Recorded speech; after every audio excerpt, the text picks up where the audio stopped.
everyday superpower, job interviews, body language. It has multiple applications. The topic we're going to discuss today. When communicating with people in positions of authority, or potentially something you want or need, right?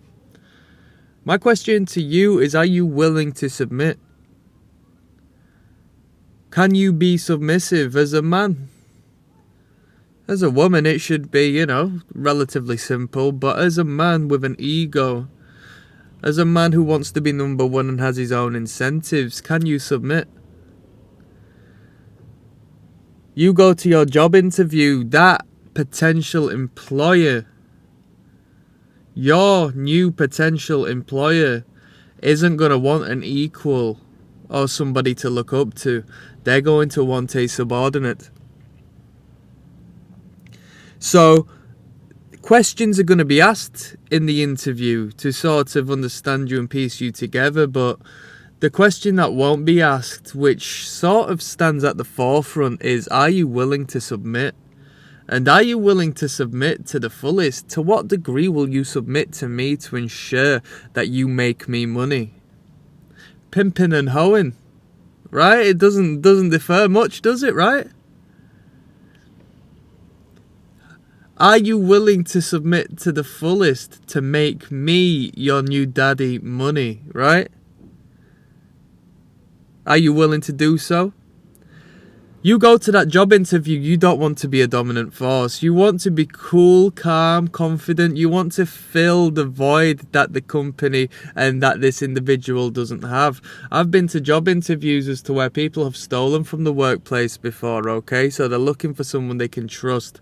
Someone who can give them an honest truth, in the realms of it actually being detrimental and negative. Like, let's say, sorry, I'm late. The traffic was bad and I should have set off earlier. Alright? Their first impression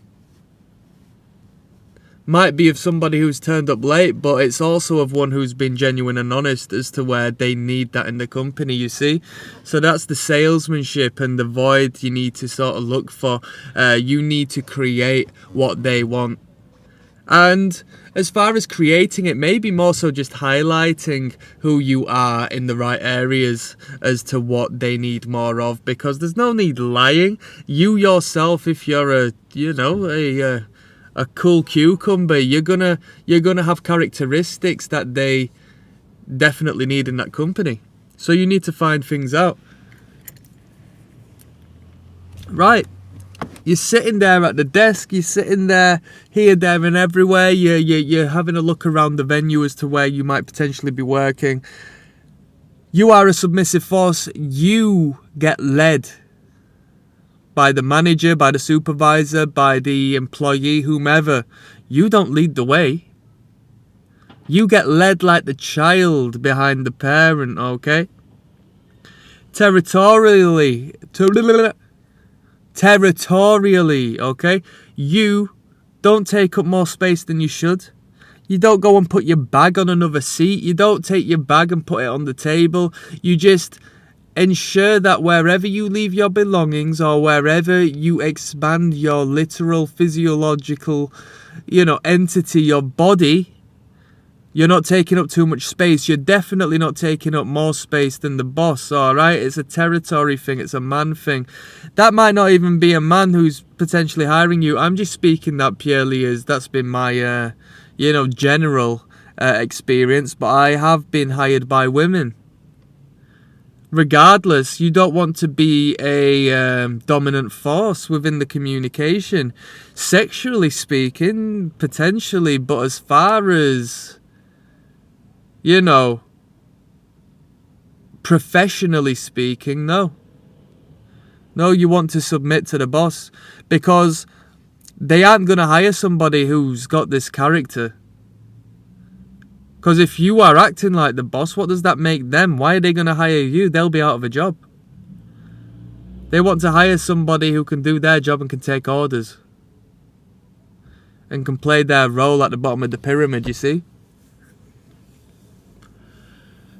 So you need to submit now. The ego gets in the way, and it took me a few years to learn personally, because I was naive. When I was younger, I didn't want to submit to no one. I didn't want to say yes, sir, and all of this and that.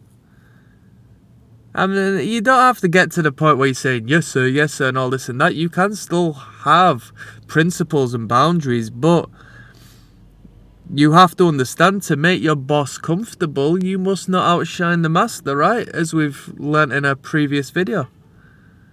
So are you willing to submit? Are you willing to dull your colours? Are you fit and healthy? Are you in good shape, whereas the person ahead of you is unhealthy and out of shape? It might be in your best interest to conceal your physique through one way or another. Are you a funny individual?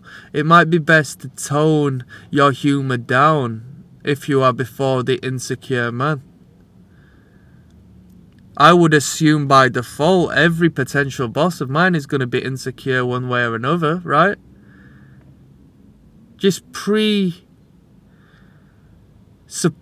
this, and then you can approach the situation without stepping on toes. Are you willing to submit? Are you willing to stand beside the chair until he says sit down? Already showcasing a taking of order. We've already got started. You aren't employed at the workplace, you didn't need to do that, but you are already putting him in the position of power, meaning the business relationship has already begun. I mean, you're not getting paid for it, but you see where we're setting things up. You don't just turn into a different person when you get given the contract when you have a successful interview.